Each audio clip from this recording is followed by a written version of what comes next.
The Palace Hotel's presidential suite took extra security clearances to access.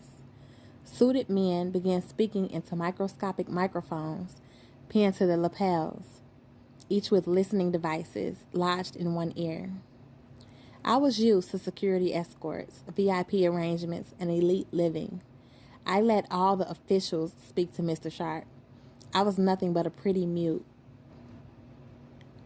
A security-styled man, suited differently from the security who were already escorting us, opened the door to Mr. Bilal O'Day's suite. After both security teams once overed and exchanged a few words with each other, we were cleared to enter. In a spacious area, decorated with expensive old furniture, a tall, dark man stood looking down on some papers, with his back to me. He turned around. My eyes trained in on him.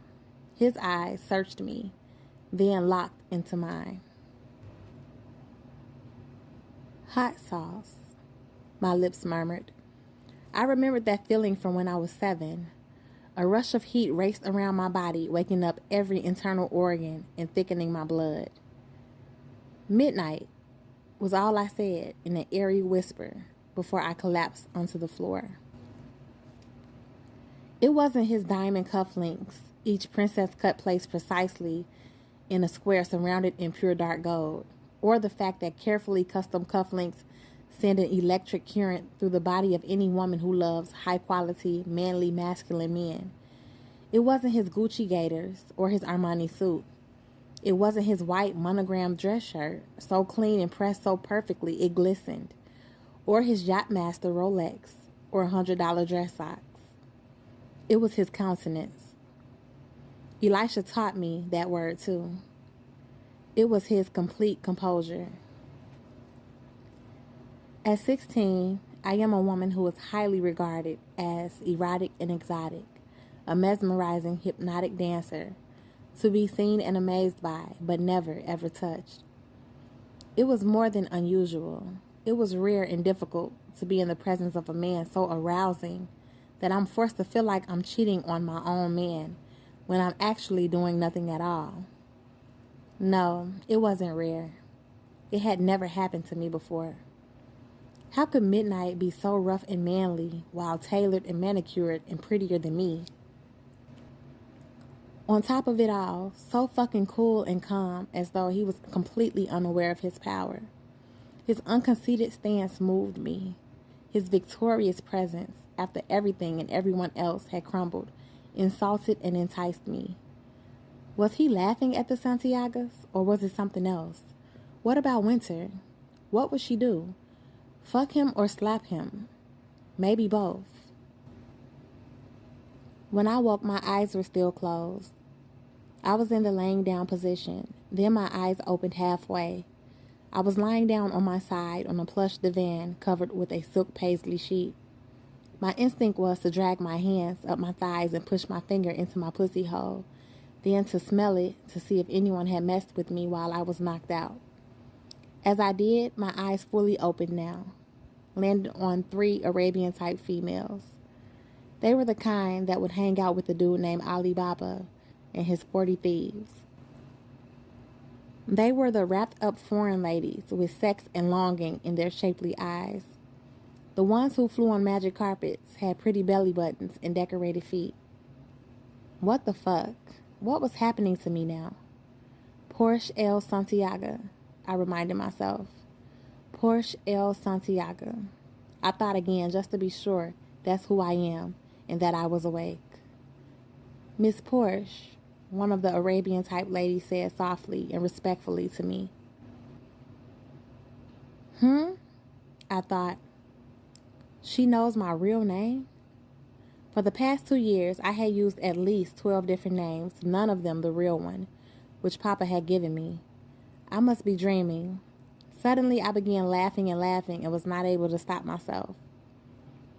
Miss Porsche Santiaga, are you feeling okay?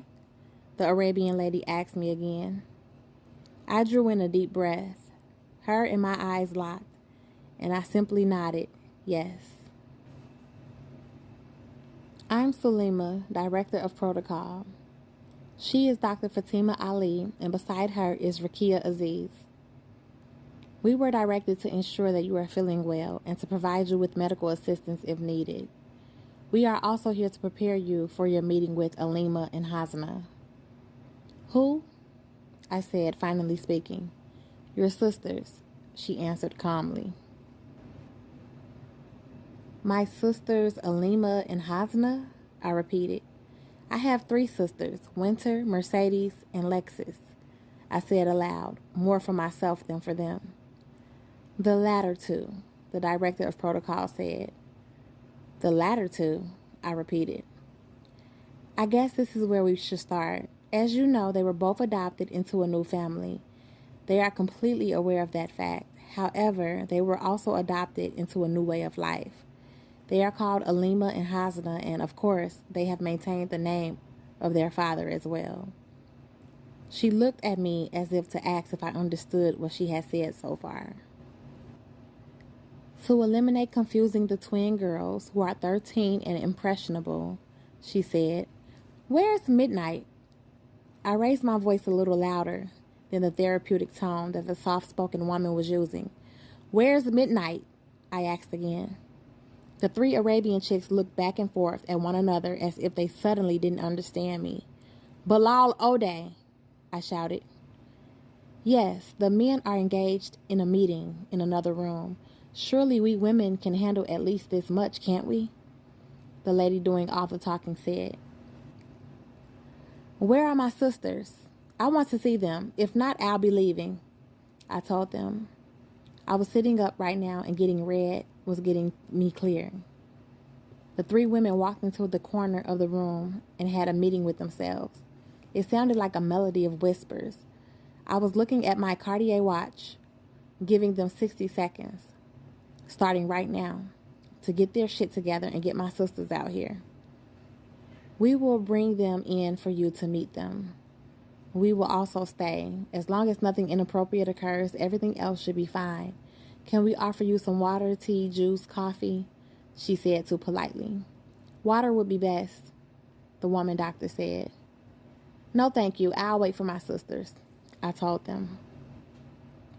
After a particularly rhythmic knock by the director of protocol on one of the doors inside of our suite, Mercedes and Lexus entered from an apparently connected hotel room.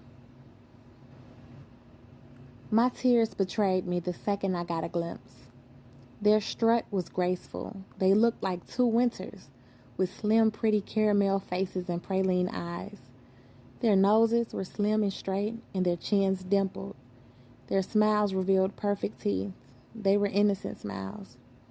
They were the smiles of 2 perfumed and pampered rich girls who were now leaving childhood, curves of femininity rushing in to define things clearly. 4 pretty hands without one single scar between them.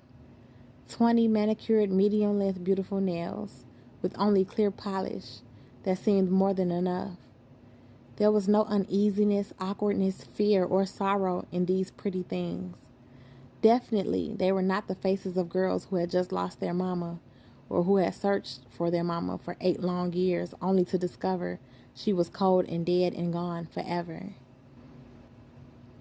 Furthermore, these were girls who had never been sent to the bottom with chained ankles and wrists, had never been sprayed with ice-cold water and sent to sleep in a dorm with 33 crazy little strangers.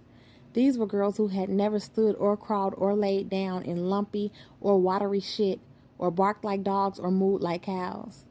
Nope, Midnight had saved them with Papa's written permission. Papa saved them, but not me, and no one saved Mama. Their eyes darted towards the Arabian woman. "Why is she crying?" Lexus asked her. "She is sad because your Ummi has returned to Allah," the Arabian one said. "I have 3 Ummis," Lexus said. The Arabian lady put her finger over her lips as if to say, "Don't tell Porsche our personal business." Meanwhile, I'm like, what the fuck does Ummi mean? What were they discussing? Mercedes came over to me and gave me a hug. "I remember you, Porsche," she said, and embraced me. I started bawling like a baby, her feminine scent mixing with my own.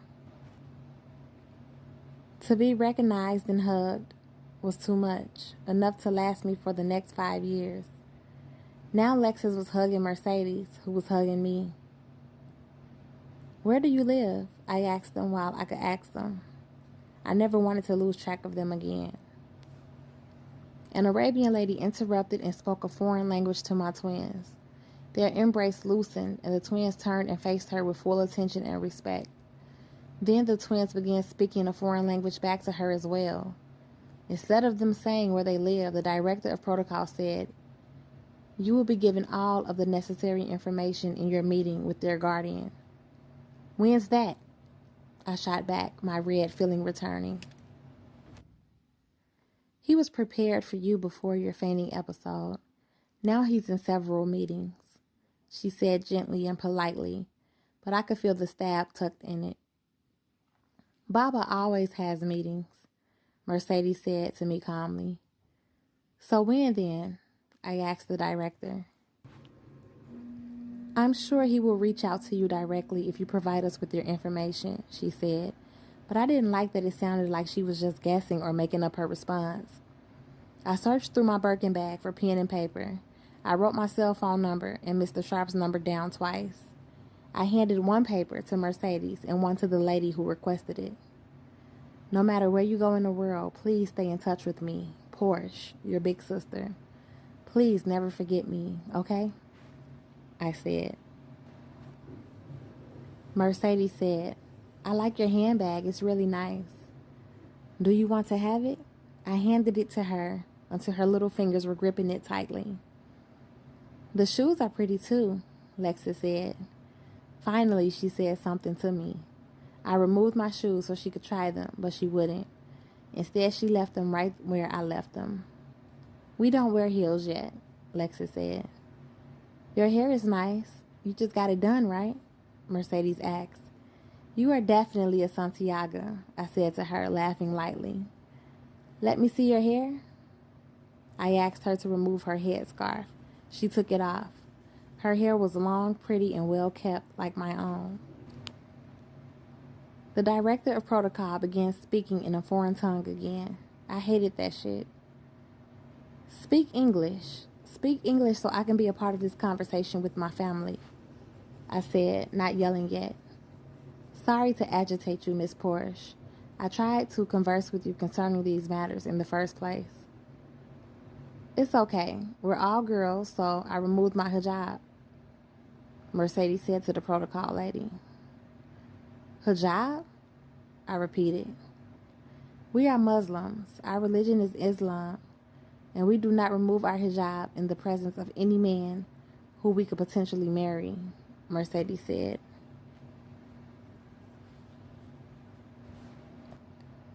"Muslims? Do you like that?" I asked. "Do you even understand what that means?" I definitely did not know what it meant or involved. More than that, I didn't want my twins to be anything that separated me any further from them. "It's what is best for us, and we love our family, and all of the women in our family are the same. We hope to live like them," Mercedes said.